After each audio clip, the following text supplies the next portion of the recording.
Hello, and welcome to Caretaker's Corner, where we discuss everything concerning caring for your disabled and elderly parents, your disabled spouses, and your adult disabled children. I'm CJ, and the next few videos are not going to be very pleasant. For those of you who know and watch my site or on my social media, my father passed away this week. So I've previously discussed things that you should talk about before somebody passes away or becomes incapacitated to make those decisions. So I've got a list of stuff that I'm going to go over that you want to talk about beforehand. And then my next video will talk about what you need to do immediately following an individual's passing. And there may be a video in there that just discusses about how it's been a crazy ride. But let's start with what you need to talk about beforehand. Now, my dad and I had talked about all this, so we had it all planned out. And I found that even though we had planned it out, when everything actually happened, there were things I forgot. Like, we had a DNR, do not resuscitate. And I knew he didn't want to be resuscitated. But when I found him, my first thought was call an ambulance and get them in here to start CPR and stuff, even though he didn't want that. And then there's organ donating, which you don't think about. I've already got it on my card, and everybody knows I want to be an organ donor.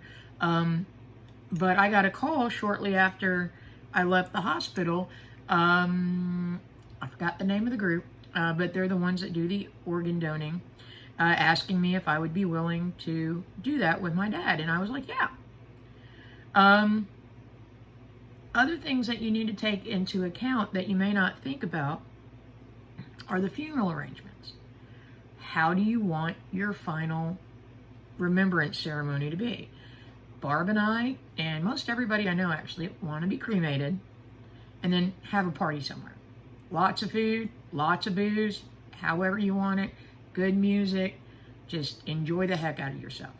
I've had a really good life, and I guarantee if I pass, I'm having a great time. So you might as well too. Now my dad, though, he insisted upon being buried. And my dad's a veteran, so he's going to be buried at a veteran cemetery. But he insisted upon being buried and having a funeral service, so that is what we're going to do for him. And then, but even with the funeral, like, I knew all that, but then I didn't think about some things that you probably should think about. The flower arrangement. Usually the family gets an arrangement that either goes on the coffin or goes next to the coffin. Well, my dad's a veteran, so there'll be a flag draped over the bottom of his coffin.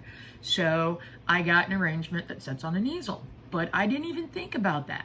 If the funeral director, who was very surprised by how well organized I was, had mentioned it, I wouldn't have had a clue. I'm not going to lie.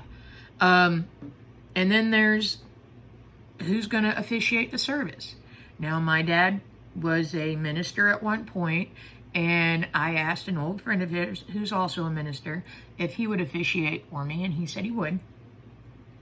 But that's something most people don't think about. I've been to several funerals where the minister obviously had no clue about the person they were talking to, and the family just got a minister because, hey, it's a funeral, so we need one. And here's the thing. You don't actually have to have a minister. You don't have to have a religious ceremony. There are all sorts of different things you can do. Like I said, for my family, what we do, like for Barb's family, her mom and dad, they were cremated, and we rented out a place. We had a buffet type thing going on. It lasted a few hours, where we had music and photos everywhere, and cards that people could sign and put in with memories. And I mean, we just did all of that. Now, personally, I want barbecue and a fiddle with lots of really loud music. I want people to be able to blow off some steam. Everybody's final wishes are different. But these are things you need to talk about. And speaking of music, if you're doing an actual funeral or a service, or even if you're doing what I want, you need to pre-discuss the music. Like, if anybody plays a hymn at my memorial, I'm going to get mad and I will be haunting you all forever. But my dad was a Methodist minister, and I didn't think about picking out music or even discussing that with him. So I got to spend last night going through different lists about funeral music. By the way, you can Google popular funeral songs if you have any doubts about it. But this is something you need to discuss with your family. Also, what clothes do they want to be interned in? So, like for my dad, he had just bought a bunch of new clothes, so I took some of the outfit, an outfit out there that I guarantee he liked because he just bought it. Also, things that you need to know about in advance and have in one area. Now, like I mentioned, we have a burn bag, which means in the case of the house getting set on fire or whatever, everything inside this bag will be all right. So wheels, you need to have those set aside and ready to go. The DNR needs to be done and notarized, and so does the will, or signed off by 2 witnesses in most states. Now, you need to check your state, but like in my state, that's how it is. So it turns out that you cannot go to your bank or just any old notary to get those done. You have to go, like we went to the county clerk's office, and they did that for us. Because we did DNRs and advanced directives today for Barb and I. Because Barb's having she's having some tests done that are kind of invasive. But life insurance policies, you need to know about those, and you need to have those ready to go. Just so you know, that funeral director is going to want to know how you're going to pay. DD-214s, if it's a veteran, you're going to need a copy of the DD-214. Now, in my case, like I said, I had a dad file. I had all of this information right there and ready to go. Things I didn't think about.